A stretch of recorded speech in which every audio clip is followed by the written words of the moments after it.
Hello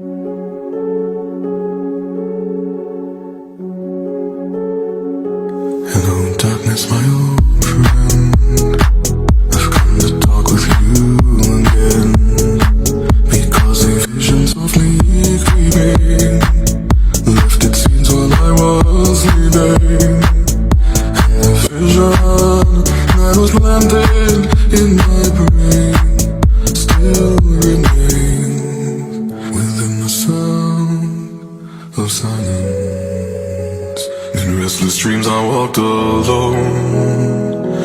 narrow streets of cobblestone, neath the halo of a street lamp I turned my collar to the cold and damp, when my eyes were stabbed by the flash of a neon light that split the night and touched the sound